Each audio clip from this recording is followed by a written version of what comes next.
قلت لك قبل كده ان من اهم المهارات اللي الجيم هيعلمها لك ان انت هتبقى طباخ شاطر. زي ما قلت لك قبل كده، مشوارك في الجيم مش اسبوع ولا اسبوعين ولا 3، ده لايف ستايل هتفضل ماشي عليه طول حياتك. فانت لازم تتعلم انك تعتمد على نفسك في كل حاجه. في نظريه كده بتقول ان لما العوامل اللي بتتوقف على انتاج شيء معين بتكتر، نسبه نجاح الشيء ده بيقل، والعكس لو العوامل دي قلت، نسبه النجاح ان يطلع الشيء ده بشكل كويس وبسرعه احسن. فبالتالي ما تحاولش انك تعتمد على ناس كتير حواليك، خلي الموضوع مقتصر عليك انت بس عشان تفضل دايما مستمر. ايا كان مين اللي هيعمل لك اكلك، سواء اختك، والدتك، اي حد، هيستحملك اسبوع اسبوعين 3، بعد كده هيقوم يقول لك روح اتعاطى حاجه احسن. فانت من الاول قصر الطريق على نفسك وتعلم تعمل اكلك. الفتره دي انا ماشي على نظام 5 وجبات في اليوم بمجموع سعرات 2200 سعر حراري. الوجبه الاولانيه بتبقى وجبه عباره عن 5 بيضات ومعاها رغيف عيش تورتيلا. الموضوع فيهوش افتكاسه، البيض ممكن يتعمل مسلوق او يتعمل مقلي بزيت زيتون، حاجه بسيطه ووجبه سريعه وسهله وما بتاخدش وقت. بعد كده عندنا الثلاث وجبات التانيين، هم الثلاث وجبات الرئيسيه. ممكن تشوف ان ال5 وجبات ده رقم كبير، ازاي واحد بينشف او عامل عجز من السعرات بياكل 5 وجبات في اليوم؟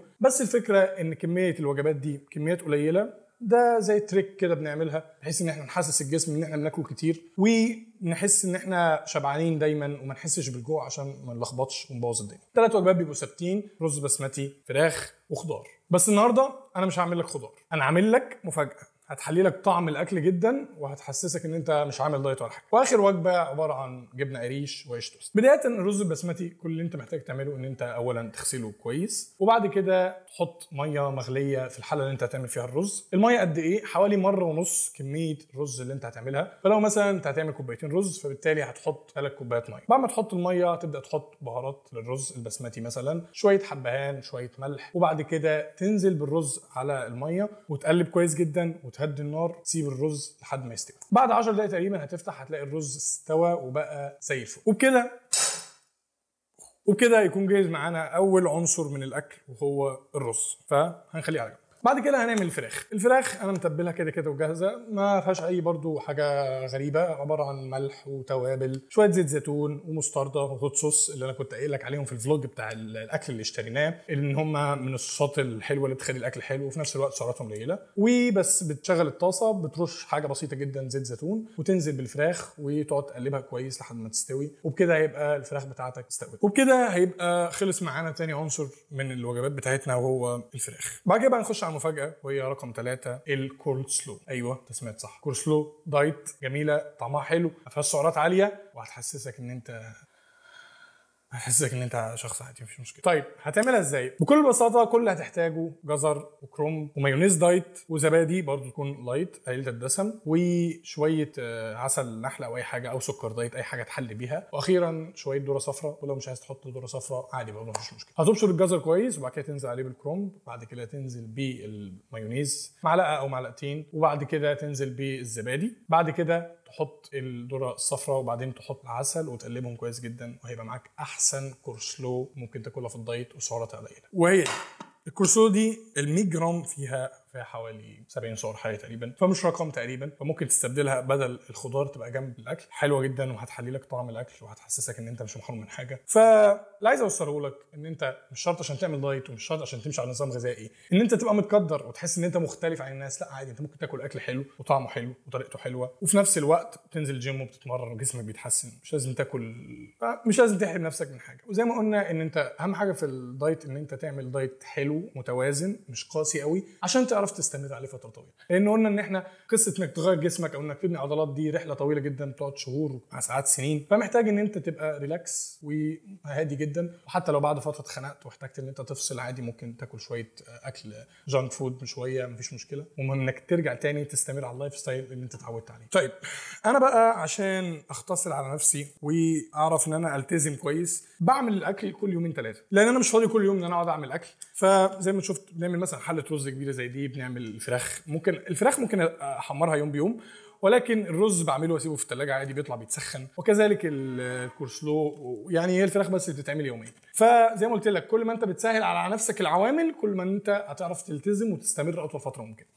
فهنعمل الوجبات بتاعتنا ونشيلها في الثلاجه بحيث ان احنا نطلعها نسخنها بس وتبقى جاهزه ان انت تاكلها. ماشي، عايزين 4 وجبات: 1 2 3 الموضوع صعب كده. 4 وجبات طبعا بجانب الوجبه الاولانيه لانه اللي هي قلناها البيض والعيش التوست، فدي مش مشكله، مش برضه بعملها الصبح، ما بضطرش ان انا اعملها في الثلاجه لان البيض ما ينفعش يتعمل ويتشال في الثلاجه يعني، فبنعملها الصبح بسرعه كده ما بتاخدش وقت. طيب هنحتاج اول حاجه الثلاث وجبات دول زي ما قلنا ان هم ثابتين، رز فراخ خضار. الرز قد ايه؟ حوالي 150 جرام، فاحنا دلوقتي محتاجين نحط 150 جرام رز في الثلاث وجبات. طيب 150 جرام، بسم الله.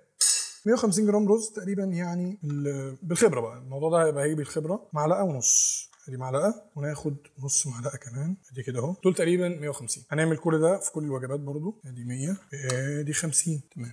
وبعد كده اخر وجبه ادي 100 وادي 50. يا رب الحبهان ده ما يقعش في بقي. طيب كده كده احنا حطينا الرز. طيب الفراخ طبعا صعب ان احنا نعملها بالويم كده، فدي هنحطها على الميزان عادي جدا. ومهم جدا مهم جدا انت يكون معاك ميزان اكل، مهم يعني. ده الميزان ده يعني بقى له معايا قرابه السنه وشويه، كنت جايبه 200 جنيه او 300 جنيه، كافي جدا وهي في الغرض، مش لازم تجيب حاجه غاليه، بس مهم ان انت يكون معاك ميزان. لان الاكل يعني الأكل زي ما قلنا اللعبه دي هي تفاصيلها في الاكل، فما ينفعش ان انت تبقى ماشي عشوائي في قصه الاكل لان هي المتحكمه في كل شيء. لو انت بتبلق مش فارقه، ولكن لو انت بتنشف مهم قوي السعرات بتاعتك تكون محسوبه بالملي. فهنحط فراخ ادي 1 2 3 4 ادي 150، يبقى كده عندنا الوجبه الاولانيه. طيب كده خلصنا الفراخ وحطينا الرز وحطينا الفراخ، كده ناقصنا ان احنا نحط الكورسلو. طبعا عشان نعرف برضو نعاير الكورسلو 100 جرام كفايه جدا عشان برضو السعرات، هي سعراتها 70 سعره، ده كويس جدا مش رقم كبير، ف 100 جرام منها حلوه جدا. ومهم انها بس تخلينا نبلع الاكل شويه، ما يبقاش الاكل ناشف قوي كده. بس هم دول 100 جرام، يبقى تقريبا هم معلقه كبيره، احنا هنحط معلقه كبيره في كل وجبه، ويبقى كده حطينا الكورسلو. طيب مهم ان انت تنظف مكانك بعد ما تخلص عشان ما تطردش من البيت. طيب الوجبه الاخيره زي ما قلنا عباره عن 100 جرام جبنه قريش. الجبنه قريش يا جماعه من الحاجات الحلوه جدا، يعني نسبه البروتين فيها عاليه وفيها فيتامينات، ويعني مهم جدا مهم جدا في الدايت. وزي ما قلنا ان هي بنحطها قبل النوم لان فيها نوع بروتين مختلف عن النوع الموجود في اللحمه، وهو نوع البروتين الكازين. البروتين الكازين ده بيبقى بطيء الامتصاص، بالتالي بيفضل يشبع جسمك طول ما انت نايم بالبروتين. فهي بصراحه اختيار كويس جدا انها تكون اخر وجبه في اليوم كوجبه عشاء. وهنحط مع الجبنه شريحتين عيش توست. احنا كده خلصنا ال4 وجبات الاساسيين بتوع اليوم. زي ما قلت لك نحطهم في الثلاجه، بطلعهم بس وانا بعمل يعني بطلعهم على ميعاد الوجبه اسخنها.